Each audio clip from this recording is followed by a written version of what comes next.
जय गुरुदेव बच्चों। आज हम व्यंजनानी या व्यंजन के बारे में पढ़ेंगे।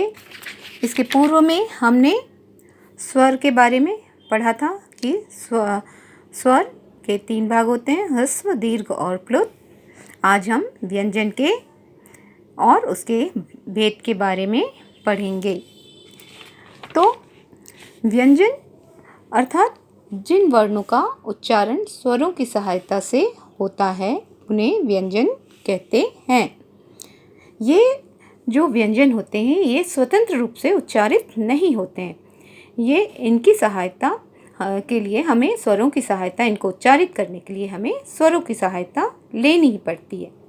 जैसे हमने क उच्चारित किया, हमें उसके पीछे अ ध्वनि भी सुनाई दे रही है, अर्थात ये स्वतंत्र उच्चारित नहीं होते हैं। तो जिन वर्णों को उच्चारित करने के लिए या जिन वर्णों के उच्चारण के लिए स्वरों की सहायता लेनी पड़ती है उन्हें व्यंजन कहते हैं। अब व्यंजन के भी 3 भागों में व्यंजन को 3 भागों में विभक्त किया गया है: स्पर्श व्यंजन, अंतस्थ व्यंजन और ऊष्म व्यंजन। स्पर्श व्यंजन अर्थात किसी चीज के स्पर्श होने वाली, स्पर्श मतलब छूना होता है। तो देखिए इसकी परिभाषा, क से मां तक के 25 वर्ण को स्पर्श व्यंजन कहलाते हैं, क्योंकि इनके उच्चारण करने में जिह्वा के अग्र, मध्य और मूल भाग द्वारा कंठ, तालु आदि स्थानों का स्पर्श होता है। इन स्पर्श वर्णों को 5 भागों में विभक्त किया गया है: क वर्ग, च वर्ग, ट वर्ग, त वर्ग और प वर्ग। ये 5 वर्ग हो गए। प्रत्येक वर्ग में 5-5 वर्ण हैं और ये 5 वर्ण में मिलाकर के 25 वर्ण हो गए। जैसे हमने लिखा त थ द ध, तो त थ द ध अगर हम बोल रहे हैं तो हमारी जीभ सामने के दांत और तालू के बीच में स्पर्श कर रही है। आप लोग बोल कर देखिए, प फ ब भ हमारे सामने स्पर्श कर रही है। तो ये स्पर्श व्यंजन इसलिए होते हैं, इनका नाम इसलिए स्पर्श व्यंजन रखा गया है। अब अंतस्थ व्यंजन। अंतस्थ व्यंजन, अंतस्थ का शाब्दिक अर्थ है मध्य में अथवा अंदर में स्थित। अंतस्थ व्यंजन 4 प्रकार के हैं: य, र, ल, व।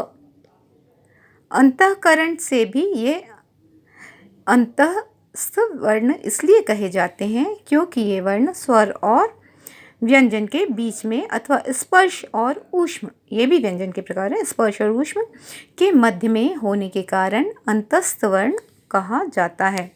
अंतस्थ जैसे हम उच्चारित करते हैं ना, तो ऐसा लगता है कि हमें अंदर से उच्चारित कर रहे हैं, मुंह के सामने से यहाँ नहीं उच्चारित कर रहे हैं, ऐसा लग रहा हम गले से अंदर से उच्चारित कर रहे हैं। जैसे आप लोग उच्चारित करके देखिए, य, र, ल, व, अंदर से उच्चारित कर रहे हैं, इसलिए इनका नाम अंतस्थ व्यंजन रखा गया है। ऊष्म व्यंजन, तीसरा ऊष्म व्यंजन। ऊष्म मतलब ऊष्मा या गर्मी, है ना। ऊष्म का अर्थ होता गर्म। तो जिन व्यंजनों को उच्चारित करते समय मुख से गर्म हवा निकलती है या ऐसा लगता है मुख से हम गर्म हवा छोड़ रहे हैं, उन व्यंजनों को ऊष्म व्यंजन कहते हैं। इनकी संख्या भी 4 होती है: श, श, स, ह, है ना। तो ये इनको बोलने से ऐसा लगता है स, हवा मुख से गर्म हवा निकल रही, श, मुख से गर्म हवा बाहर निकल रही है। इसके अतिरिक्त अयोग्यवा, अनुस्वार चिन्ह, है ना, डॉट लगाते हैं, अनुनासिक, चंद्रबिंदु और विसर्ग, हन दो बिंदु को अयोग्यवाह कहते हैं। इस प्रकार वर्णमाला में स्वरों की संख्या 13 और व्यंजन की संख्या 33 मानी गई है। छ, त्र और ज्ञा आदि की गणना नहीं करनी चाहिए या नहीं करते हैं, क्योंकि ये स्वतंत्र वर्ण ना होकर के संयुक्त व्यंजन हैं। ये 2 वर्णों के मेल से निर्मित हैं। जैसे क और श बना के छ, त और र बना के त्र, ज और या बना के ज्ञ।